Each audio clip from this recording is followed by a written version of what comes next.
kitchen. Last night's videos, if you watched on that caprese chicken that I did last night. By the way, if you hadn't watched that video, go back and watch that video. It'll be posted on YouTube and all the other platforms here shortly. And then on the support page, the breakdown of the recipe. But please, try that dish. Absolutely amazing. Actually, I'm making it tonight for somebody here in town where I'm at right now. But I can't wait to make it again. It was absolutely delicious.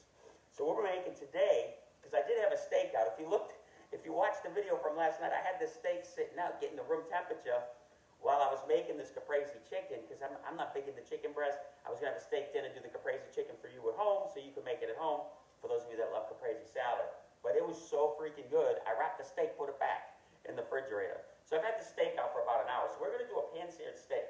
I've done a video on pan-seared steak before. It's very easy to do, and once you know how to do it, you're never going to go back to do it, unless, of course, grilling steaks is fantastic too. But pan-seared steak, the way I'm going to show you, is great. And then, because of that sauce I made last night, I want to put a little bit of a twist with the steak, and I'm going to replicate that sauce that we did last night with the chicken and put that right over the steak. So I'm dying to see how that's going to turn out. I'll be trying it for the first time while I'm making it for you, showing you how to do the pan-seared steak, except we're going to add a little bit of a twist to it. Now, you don't have to do the second part of what I'm going to be doing, and I'm going to try it and see how it tastes, and if it tastes fantastic, bada bing, then you guys try it at home. And another beautiful way to make a steak, this is what I got right here. We got some fresh garlic, we have fresh basil, right out of the yard, or you can go to the Garden of Walmart and get yourself some fresh basil. I got a tomato, some butter, my olive oil, of course a well-marbled steak. Please make sure you spend the extra $1 or $2 per pound and get Angus, the best. Tender. More marbling, the better, whatever you get the steaks. If you love steak, don't buy bottom line steak. Make sure you get that well-marbled steak. And marbling is all those lines that you see, those white lines going through the steak. That's all fat, and that's what makes that steak tender. Fantastic. And then don't forget to leave it out at room temperature for about a half hour to an hour, depending on the thickness of your steak, of course. Soften it up. It makes it tender. It doesn't shock the beef, because if you take a steak, if you have 2 steaks in your fridge, leave one in the fridge, leave one out for an hour, and then pick them both up. One's going to stay firm, and the other one's just going to fall down. You'll see the difference immediately. And then when you put it on the pan, it just cooks beautifully tender. If you were to take that steak out of the fridge and put it in the pan, obviously it's going to be a little bit more tough. It's going to be a lot more tougher than the one that you let sit out at room temperature. So try that at home for those of you that don't know about that. Critical with a steak, and you'll see a huge difference in your steaks. And the reason why I've got balsamic vinegar and the reduction is, like I said before, the video I did yesterday, we're going to replicate that sauce after I pull the steak out the pan, because we're going to let the steak rest for a few minutes, get those juices and flavors rolling through. Very, very, very important. Libby, how are you? Get those juices flowing. You never want to cut right into your steak. As soon as you take it off your grill, off your flat top, out of your saute pan, let it sit for a minute. You want to undercook it by a few degrees, because as it's sitting and resting, my mouth's watering, as the juices are flowing through that steak, it's still cooking after you pull it out. So it's okay to undercook it by a few degrees to 5 degrees while it's sitting there resting. Then you can finish your sauce while it's resting, plate the steak, sauce over the top, bada bing, bada bang, done. Beautiful. All right, so let's get started. For those of you that are on YouTube watching this, follow me on Tarantino's Facebook page, Tarantino's, and that's where I do all my live feeds, and then I post them onto YouTube. I'm on TikTok, Chef Tarantino on YouTube, for those of you that are watching here. And guys, by the way, for those of you that are watching, I need some help on that YouTube channel. Please like and subscribe to that YouTube channel for me. It helps out a great deal, and it doesn't cost you anything to subscribe to the YouTube channel. All right, so we got a little bit of olive oil. Gotta have olive oil. All right, and then we're gonna add some salt and pepper. I've already seasoned the steak. I did that last night because I thought I was going to have this last night. All right? And then we're going to add the butter. And what the butter does is it stops the oil in the butter, excuse me. If you put just the butter in there, the butter's going to burn. So when you add the oil to it and you have the oil and butter together, you can cook at a high heat without burning the oil before you get your steak done. So it's very important. Hi, Jenna. How are you? Okay. So, did I change my gas? By the way, guys, these stoves are freaking incredible. I absolutely love them. I use them on all my mobile caterings, wherever I go. All right, so we're going to let that heat up. there's really no cutting to do at all except for the tomato. And if you're just doing the steak, you don't have to worry about cutting anything at all. By the way, fresh thyme. Use some fresh thyme in there too, and I'll show you how we add that in just a second. You want a nice crisp. You don't want to burn the steak. You want to have a nice brown crisp outside to that steak. Probably about 3 to 4 minutes on each side. And then, of course, if you like a well-done steak, I would go with a thinner steak. So you don't have to put it in the oven. But if you want that thick steak, which I don't recommend if you like a well-done steak, not to get a thick one, because probably 6 times out of 10 it's going to be tough. You'd want to put that in the oven and finish it off in the oven about 8 minutes on each side. You would turn it over in the oven to get that medium well to well done. So it's starting to bubble here nicely. Just about there. You want that butter to melt. And then what we're going to do is we're going to add the steak. I'm going to add the garlic. And then once I turn the steak, I'm going to add the fresh thyme over the top of it. Like I said, go to the Lowe's or the Home Depot, wherever, these local, actually even better, shop local. Go to these local garden centers here that are privately independent owned. Go buy some fresh basil, thyme, oregano. Plant it in your garden. Because if you're cooking this stuff that I'm showing you guys, whatever you like to cook, have it right out in your yard. It's a beautiful thing. Oregano, thyme, actually I'm not sure about the thyme. Definitely oregano comes back every year. Rosemary, forget about it, comes back every year. Basil's the only one that doesn't come back. Once it gets cold, forget it, it's over, and just replant. But you have it the entire year. And if you're in the south like I am, you got it for about 9 months. All right, so our oil is done the way I need it to be, or excuse me, to the temperature I need it to be. You're going to hear that sizzle. It's a beautiful thing. All right, so while that's sizzling, I'm just going to add a little bit more seasoning. I've got an order that I'm dropping off here locally to some friends. I don't want to say their name on the live yet because they don't know I'm coming today. They probably think I forgot about them. But I'll let you guys know the name later.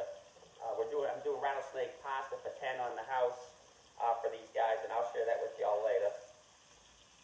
All right, so we're going to get a nice sear, about 3 minutes on this side, and then we're going to flip that and do it about another 3 minutes and get that nice brown on there.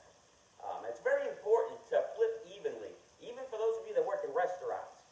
New broil cooks, any broil cooks watching this video, do not forget to flip your steak, because there's nothing more aggravating when you go to the restaurant, the top half's well done and the bottom half's rare with a little brown on the bottom. Very important to cook it evenly so it cooks all the way through and you get the pink going through the center to the medium, or the mid-rare, the nice red going through. Evenly cook's important. Michael Angeletti, how you doing, Paisan? Craig, how are you? All right, so we're about almost ready.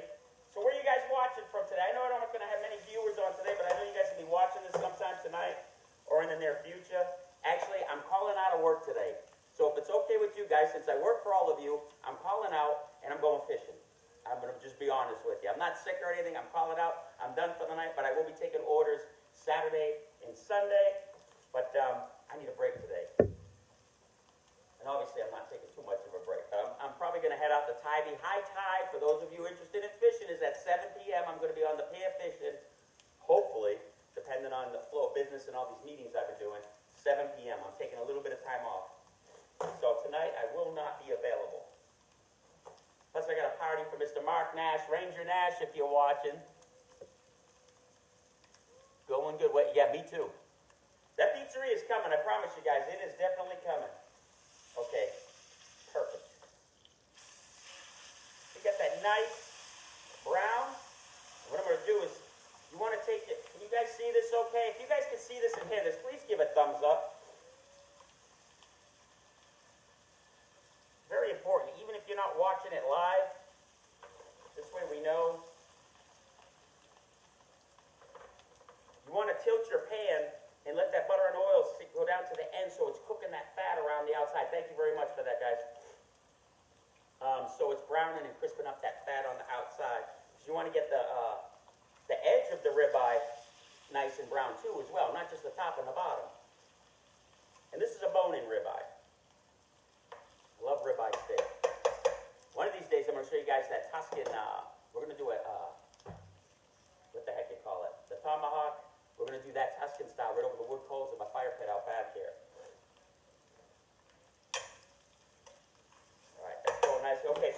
some thyme.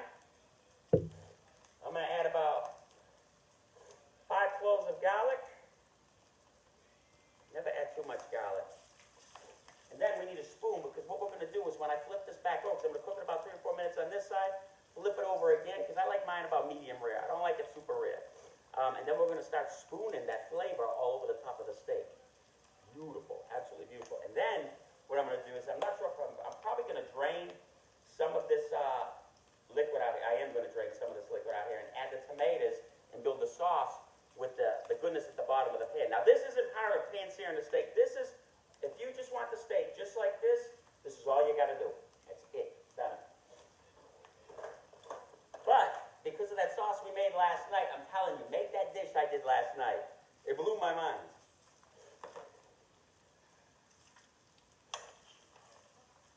Get nice and brown. That's why I got my fresh basil. Matter of fact, let me cut up this tomato and get that's a bread knife. We don't want to use that. Guys, by the way, if you're tearing your bread at home, make sure you have one of these. This is what you cut bread with. The serrated edge here, that's how you cut bread without it tearing apart. Never use a chef knife. You're going to crush your bread and it's not going to cut properly. You always use a serrated bread knife, serrated edge knife, which is called a bread knife, to cut your bread. Makes life a lot easier.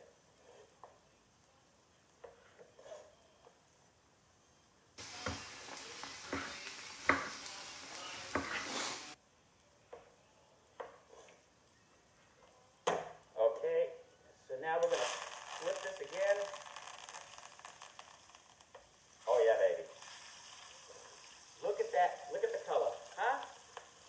Look at the color of that steak. This is going to be a beautiful thing. That's the color you want. That is not burnt. That is called mucho flavor. Absolutely perfect. Now, a blackened steak, people misconcept blackened steak as being burnt. It's not. It's all that seasoning. You want to blacken the outside when you do your blackened steak to lock in. You're doing the same thing searing, and that seasoning you put outside turns black. Not burnt. It's blackened, and it is outstanding, especially with a balsamic reduction over the top. As you can tell, I'm a big fan of the reduction. And a lot of people are, too, especially down here for some reason. Everybody loves it. Oh, yeah, we're just about there. So I'm going to spoon some of this over the top, this beautiful flavor. Oh yeah, look at that. You guys see this okay?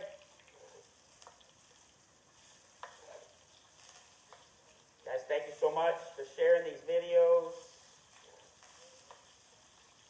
liking them. Boy, this is going to be outstanding.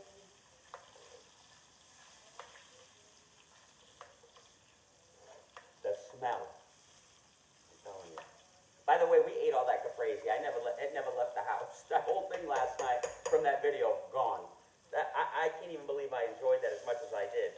I mean, I like caprese salad and everything. It's a great thing. It's not my choice. I'm more of a meat person. That's why I go for the antipasta with the delicatessens.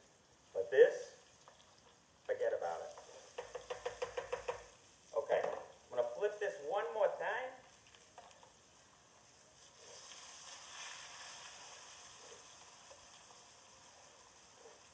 Then I'm going to take this garlic, put it on the top of the steak, and just rub it. Rub that garlic all over the top of the steak. It should squish up nicely. Look at that. See how it broke apart nicely? Rub that flavor all over your steak. Beautiful. Okay, so now what we're going to do is I'm going to grab a plate. I want a white plate for this, excuse me.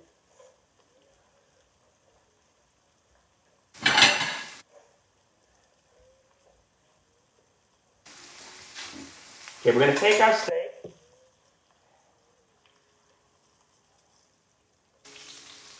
We're going to place it on the plate with that garlic on the top. Now, right now, I'm going to drain some of this oil.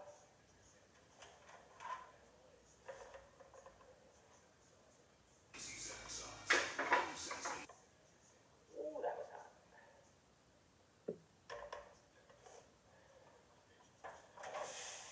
All right, so we drained some of that oil. We're going to add the tomatoes.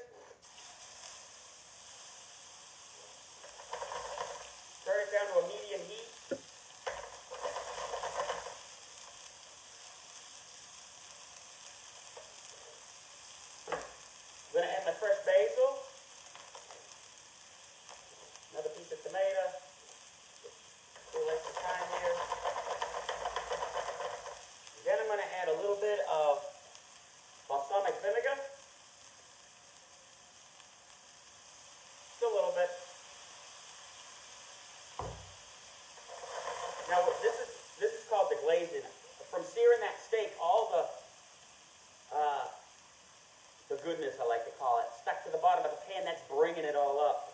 So we're flavored. Look at these tomatoes.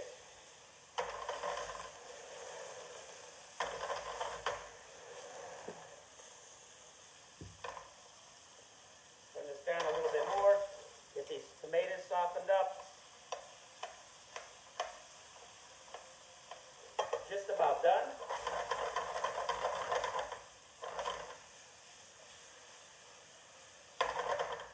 Take a look. That's what you're looking for right there. You can see that through all the mist and everything.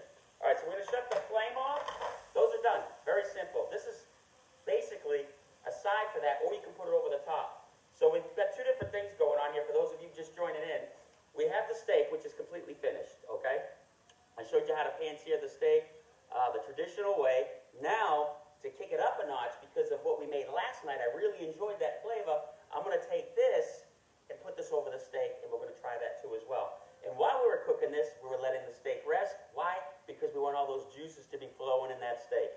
The longer you let it rest, about 15 minutes is great, because that's the prime time for letting your steak rest. Obviously, the thicker the steak, the longer.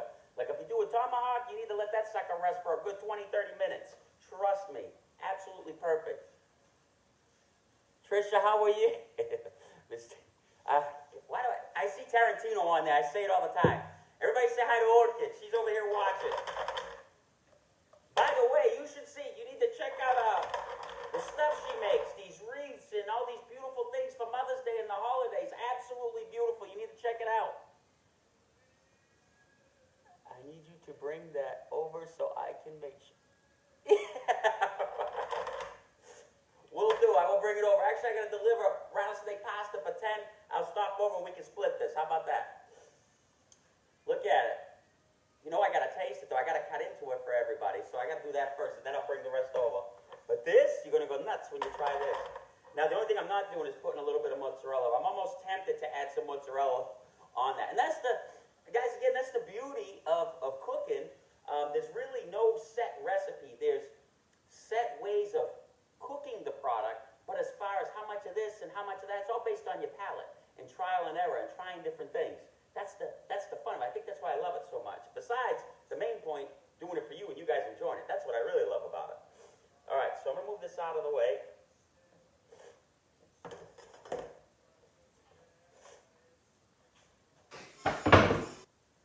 All right, now we're going to pour this.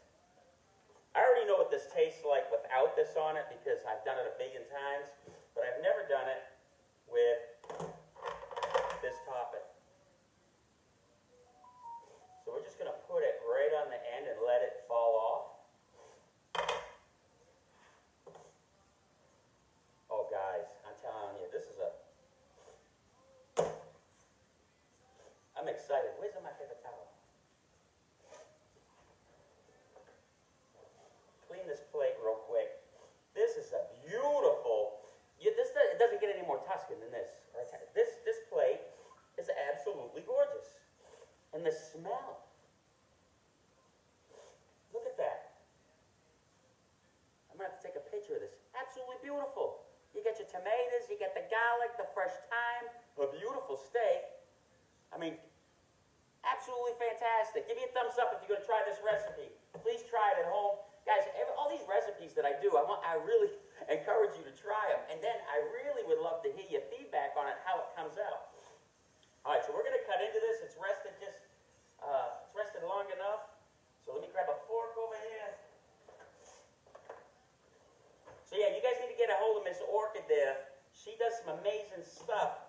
She's another very artistic person and very crafty. The stuff she makes is beautiful. I got one of her wreaths hanging on my wall over here.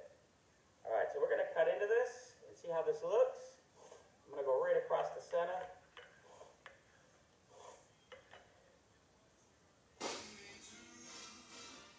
See, that's how I like my steak. Maybe a little bit more done than that, but it's beautiful.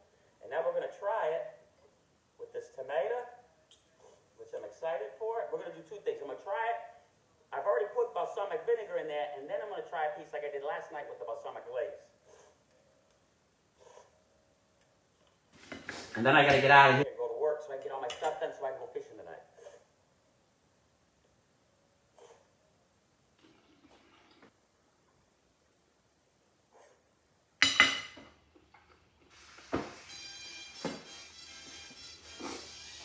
How can you not love food? How can you not love food? Especially when it comes out like this. This is probably about a $60 dish right here, easily. And you know, you see, what's cool about it is you as the guest, for those of you that aren't in the restaurant industry, get to see everything that goes into making these dishes. When you're doing things right and for quality, it takes time. So that's why certain places cost a lot more money, like when you go to these independent places, because they're taking time and effort, because they care about the food and they care about your experience and your opinion of that place. Corporate chains, forget about it. Do everything local. Local, local, local, local. Whatever town you're watching from, support these local guys. Not to go off on a tangent, but it is so easy to buy into a franchise. Not easy as in financially, not easy as in operationally, but to buy something that's already pre-existing, that has massive marketing. These local guys that are running around, whether it be cars, car mechanics, yard maintenance, all these different jobs, when they start their own name, 1,000 times more work goes into that, because now they got to compete with all these big names, these multi-million-dollar companies, to get your business. So if they treat you right, and by the way, the guest service in these local places blows away corporations, because they don't have us standing in there looking over them. So food for thought. Shop local no matter where you're at. Support those guys. If they treat you like crap, forget about... Oops. I can't believe I just did that. Forget about them and go to wherever you want. But support those local guys. I can't believe I just did that. Anyway, guys, thank you so much for watching. Who do I got on here? Patrick, I have an idea. Page tested to make sure it's... Yeah, okay, whatever. Trisha said hi to Orchid. Who am I missing here? All right, guys, if I don't see your post, I watch these videos every day, and I respond to all your questions. It may be the next day that I get to them, because a lot of times I don't get to see what's coming across here, and I watch the videos to see what mistakes I made so I can fix them for next time. Because it'd be very easy for me to just tape these and throw them out there, but I don't like doing that. I think the fun of it all is going live, and so this way, when I make a mistake, like I just burnt the heck out of my fingers over here, you guys can see it, because we all make mistakes. Live is much better. I get to communicate with you guys and stuff. It's a lot of fun. And I love you guys. So please share, like, please subscribe to Chef Tarantino on YouTube. For those of you that are watching on YouTube, please subscribe to my Facebook page, Tarantino's. And again, check out Celebrity Chef Joe Tarantino on Instagram. And I'd like to shout out to Wendy over in Parkland, Florida, which is by Miami. I'm doing a party for her, and I can't wait. She made these beautiful invitations out. So super excited about doing that next month. And you guys have a wonderful day. I'll catch you later.